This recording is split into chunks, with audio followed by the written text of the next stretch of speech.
নমস্কাৰ সকলোলৈ স্বাগতম জনাইছো স্মাৰ্ট এডুকেশ্যন ইউটিউব চেনেলটোলৈ।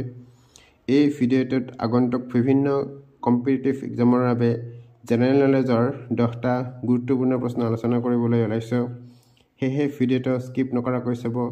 যদি চেনেলটো সাবস্ক্ৰাইব কৰি লোৱা নাই সাবস্ক্ৰাইব কৰি ল'ব। প্ৰথম প্ৰশ্ন, who among the following wrote the poem চুফ-ই-আজাদী? তলত উল্লেখ কৰা সকলৰ ভিতৰত কোনে চুফ-ই-আজাদী কবিতাটো লিখিছিল?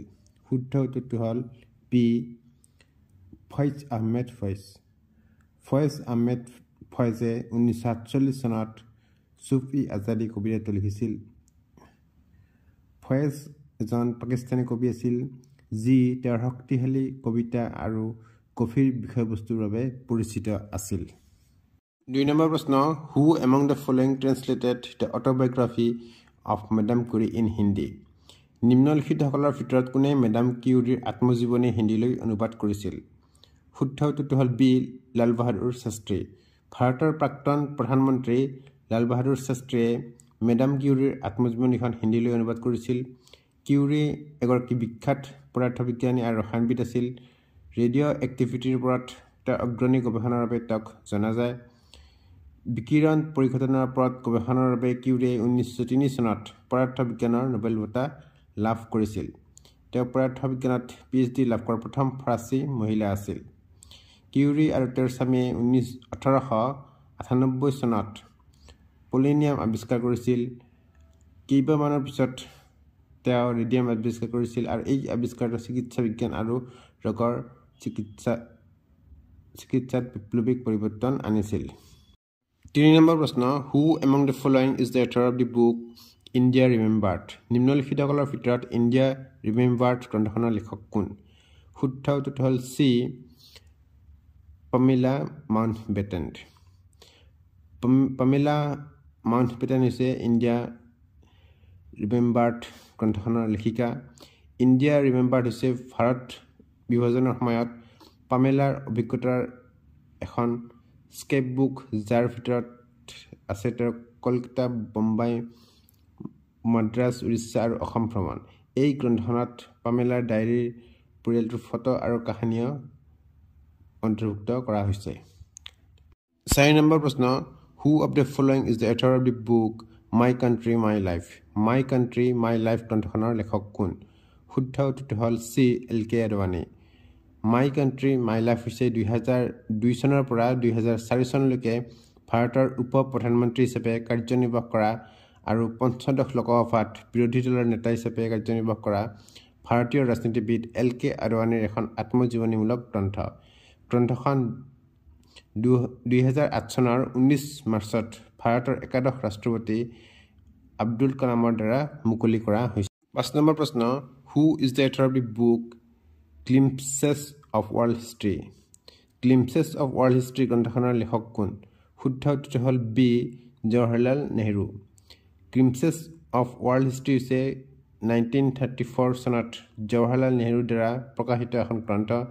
এই গ্ৰন্থখনৰ উপশীৰ্ষক হৈছে being father letters to his courts, যিখন কাৰাগাৰত লিখা হৈছিল আৰু ইয়াত যুৱক যুৱতীসকলৰ বাবে ইতিহাসৰ এক ৰোমাঞ্চকৰ বিৱৰণ আছে। 6 নম্বৰ প্ৰশ্ন, who wrote the book the story of the integration of the Indian states? The story of the integration of the Indian states নামৰ কিতাপখন কোনে লিখিছিল? শুদ্ধ উত্তৰটো হ'ল D, VP Menon.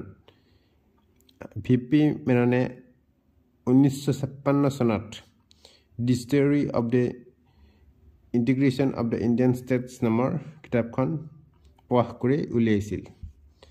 VP Menon স্বাধীনতাৰ পিছত মন্ত্ৰালয়ৰ সচিব আছিল। তেওঁ ৰাজকীয় ৰাজ্যসমূহক ভাৰতীয় সংঘৰ সৈতে একত্ৰিত কৰাত এক গুৰুত্বপূৰ্ণ ভূমিকা পালন কৰিছিল। 1 নম্বৰ প্ৰশ্ন, who among the following wrote the book বহুবিবাহ? তলত উল্লেখ কৰা সকলৰ ভিতৰত কোনে বহুবিবাহ গ্ৰন্থখন লিখিছিল? শুদ্ধ উত্তৰটো হ'ল বি, ঈশ্বৰচন্দ্ৰ বিদ্যাসাগৰ। বহুবিবাহ 1871 চনত ঈশ্বৰচন্দ্ৰ বিদ্যাসাগৰে লিখি উলিয়াইছিল আৰু কিতাপখনৰ বহুবিবাহৰ বিৰুদ্ধে এক প্ৰতিবাদ, যাৰ শিৰোনামৰ অৰ্থ হৈছে এটাতকৈ অধিক বিবাহ। 8 নম্বৰ প্ৰশ্ন দি অটোবায়োগ্ৰাফি লিভিং হিষ্ট্ৰী হেজ বিন এথৰ্ড বাই আত্মজীৱনী লিভিং হিষ্ট্ৰী ৰচনা কৰিছে শুদ্ধ উত্তৰ হ'ল C Hillary Clinton Hillary Clinton হৈছে 2003 চনৰ লিভিং হিষ্ট্ৰীৰ লেখিকা লিভিং হিষ্ট্ৰীত ক্লিণ্টনে হোৱাইট হাউচত তেওঁৰ অভিজ্ঞতা আৰু বিল ক্লিণ্টনৰ সৈতে তেওঁৰ সময় ভাগ বতৰা প্ৰকাশ কৰিছিল আৰু তেওঁ নিজকে এগৰাকী বত্নী মাতৃ আৰু শক্তিশালী ৰাজনৈতিক ব্যক্তিত্ব হিচাপে সংজ্ঞায়িত কৰাৰ ক্ষেত্ৰত সন্মুখীন হোৱা প্ৰত্যাহ্বানসমূহৰ বিষয়ে বৰ্ণনা কৰা হৈছে 9 নম্বৰ প্ৰশ্ন the author of business at speed thought is business at speed of thought গ্ৰন্থখনৰ লেখক শুদ্ধ উত্তৰ হ'ল চি বিল গেটছ আৰু কলিন্স হোমিঙে হৈছে বিজনেছ এট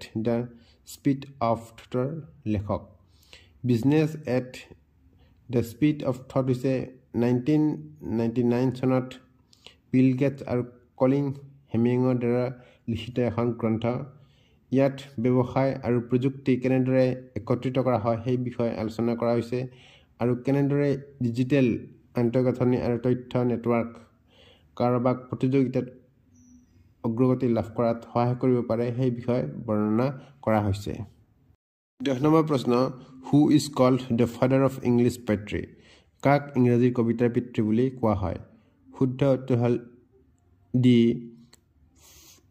চাউচাৰ জেফ্ৰি চাউচাৰক ইংৰাজী কবিতাৰ পিতৃ বুলি কোৱা হয় জেফ্ৰি চাউচাৰ এজন ইংৰাজী কবি লেখক আৰু অসামৰিক কৰ্মচাৰী আছিল যি দ্য কেণ্টাৰবাৰী টেলছৰ বাবে আটাইতকৈ বেছি পৰিচিত আছিল তেওঁক ফাদাৰ অফ ইংলিছ লিটাৰেচাৰ বা ফাদাৰ অফ ইংলিছ পয়েট্ৰি বুলি কোৱা হয়